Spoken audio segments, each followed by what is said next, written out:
So I wanted to start really by saying a big thank you to Andrew and to Mika for inviting me to speak. I remember a few years ago I was at a conference about the future of corporate responsibility and what it was going to look like a few years from now. And someone talked about the strength and power of unlikely marriages.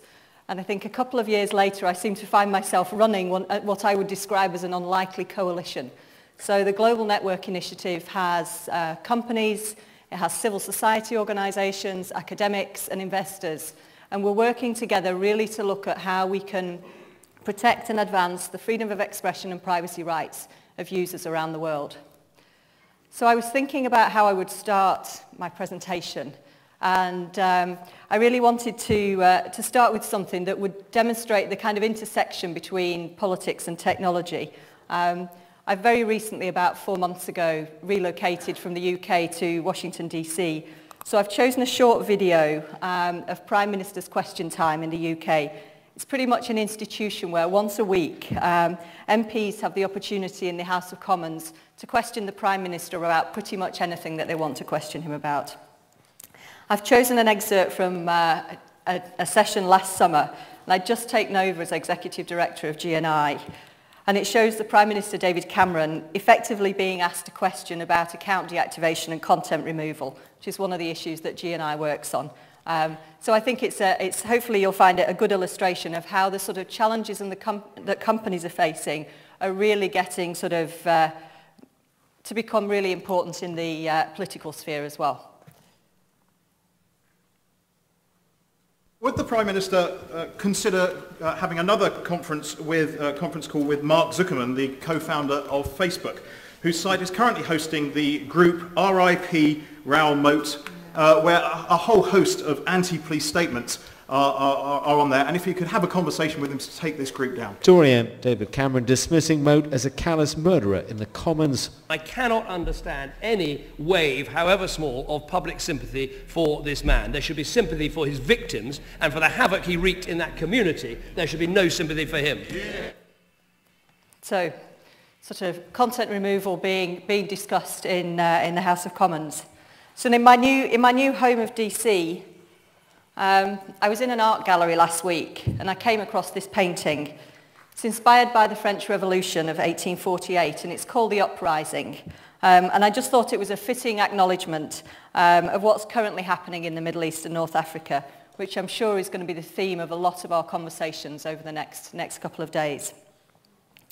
So we certainly seem to be living in a time of huge change in many, many different ways. In my presentation, I'm going to offer some thoughts and reflections on what we've seen this year, and particularly look at what it means for technology companies who are providing the products and services that people are using to such effect. Now, the intersection between politics and technology isn't something that's new and unique to 2011.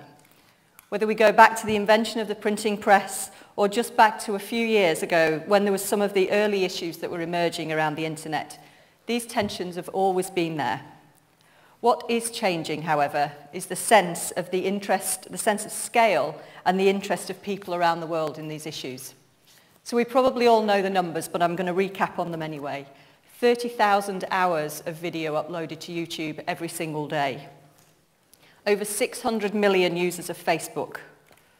About 250 million new users of the internet in 2010. 2 billion people around the world currently using the internet, and give or take around 5 billion cell phone users. Now, it's easy to reel off these numbers, but what we have to remember is that the number of people, and that there are human stories that sit behind those numbers. So what this means really is that this technology matters to people pretty much everywhere. So if we look back a few years, we saw censorship of the internet in some countries, and the Open Net Initiative does a great job of documenting this. We saw some early awareness raising of the human rights implications of the internet, and some specific cases where companies were beginning to find themselves facing government requests that could impact on the rights of their users. And we saw one or two examples of mass disruption or shutdown of the internet, for example in Burma in 2007 and Nepal in 2005. More recently, we've seen a trend towards increasingly sophisticated techniques of control. For example, the steering of conversations in chat rooms, or the massive slowdown of the speed at which the internet operates. However, this year we've seen something very different. As technology becomes increasingly central to the social, economic and political lives of people around the world, we've seen sustained efforts by governments in the Middle East and North Africa to control, restrict and remove people's access to both the internet and communication services. We've seen it in Tunisia, in Libya, in Egypt, and last Friday we saw Renesys reporting that 2/3 of the internet was shut down in Syria, landlines were disrupted and the entire 3G network was disabled. Now there's a pretty heated debate about the role that technology is playing in what we're seeing. This debate's covering the significance of the technology, whether these events would be happening if the internet wasn't there, whether the technology is good in that it gives people an amazing opportunity to connect, to communicate, to organise and to get information out, or whether it's bad in that it creates the potential for people to be tracked, monitored, and therefore makes them more vulnerable. It seems to me that we're in the very, very early stages of understanding these issues, and that the answers that emerge are likely to be nuanced, complex, and often specific to a geography or country. But the things that we can say with certainty is that these unprecedented events have brought awareness of how people in many countries are using social networking and video sharing sites to organise and publicise to people around the world the events that are taking place. And they've also brought into sharp focus the actions of companies who provide services in the countries that are undergoing such upheaval. They've shown that companies right the way across the technology sector need to understand and consider the implications of the human rights of the business decisions that they're making. These issues are in the spotlight in a way that was barely imagined even 12 months ago. So the use of privately owned networks and services for public discourse in the context of events in the Middle East and North Africa is raising huge questions for users, for companies, and for governments. Now, this is all happening at the very time that international institutions are setting out the responsibilities of business with respect to human rights. The last 6 years have seen Professor John Ruggie, the Special Advisor to the UN Secretary General on Business and Human Rights, and his team developing the Protect, Respect and Remedy framework, and a set of accompanying guiding principles which lay out the expectations for business regarding the protection of human rights. The latest version of the OECD guidelines for multinational enterprises, which were released just a few weeks ago, incorporate that UN framework, and they also make specific reference to internet freedom. And then the UN Special Rapporteur on Freedom of Expression, Frank LaRue, has just completed a report on issues relating to freedom of expression online. Again, this considers the role of companies. So I think this naturally leads to the question of what responsibilities do companies have, and what can they do when they're faced with requests or demands that could negatively impact the rights of users. And I'm going to suggest 3 things. The first one is that companies need to understand the human rights implications of the technology that they're developing, the markets they're operating in, and the products and services that they sell.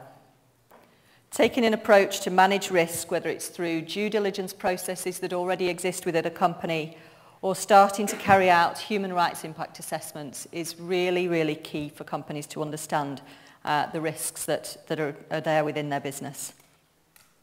I guess that leads to, what does that mean in practice? Well, the business decisions that companies make matter to millions of people around the world, so just think back to those numbers. So some practical examples.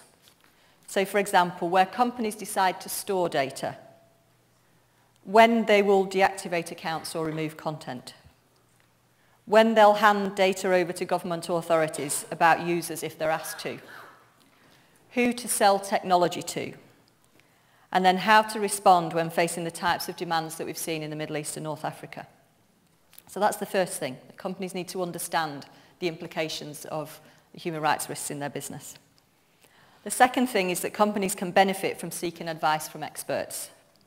So the issues that we're going to be talking about over the next couple of days are complex, they're fast-moving, and they're challenging. And it's quite likely that companies won't have all the expertise in-house that they need when taking decisions. Engaging others who have knowledge, contacts on the ground, or specific expertise can be a critical way of improving decision-making. Finally, companies can help users. There's a clear knowledge gap for many users in understanding the decisions that companies are taking, the laws they're required to follow, and what the implications might be for users. This goes back to the earlier point about their potential vulnerabilities.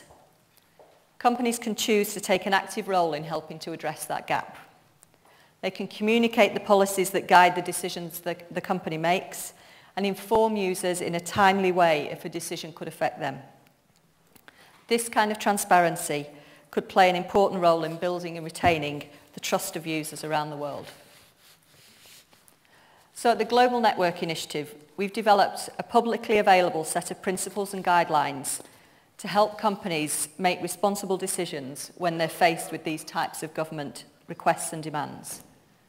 They range from very, very broad points, such as around structure and policy, such as making sure that you carry out risk assessments and that you have communication and training in place about freedom of expression and privacy issues, right through to much more specific steps on narrowly interpreting government demands and ensuring that correct procedures are followed, for example, that requests are received in writing and that they've got the signature of an authorised official. GNI has companies, civil society organisations and investors and academics working together on these issues. And the companies that join GNI, and we currently have 3, Microsoft, Google and Yahoo, the companies that have joined have made a public commitment to implement those principles within their companies. And there's a mechanism of accountability whereby after 2 years of being involved in GNI, there's a process of independent assessment to look at the way in which the companies are implementing the principles. And what we're hoping is that over time that will help to build trust and confidence in users around the world that companies are actively involved and implementing the principles. So to conclude, 2011 is turning out to be a truly extraordinary year, and we're still only in the first half of it. We're seeing rapid political change, and the role of technology in enabling or creating change is being hotly debated. After several years of sort of steadily increasing internet control, there have been sustained attempts by governments to limit or deny access to information communications technology to millions of users. This has brought these issues to the front pages of newspapers and the attention of people around the world. The technology sector finds itself in the spotlight at the very time that international institutions are framing the role of business in protecting human rights. Individual companies find themselves in the middle with government demands on the one hand, which could impact the rights of their users on the other. The technology sector is not the first sector to find itself under scrutiny in this way. And there are some practical steps companies can take to really operationalise consideration of human rights into their business decision-making. How the sector as a whole and individual companies respond is going to be watched very closely. Thank you.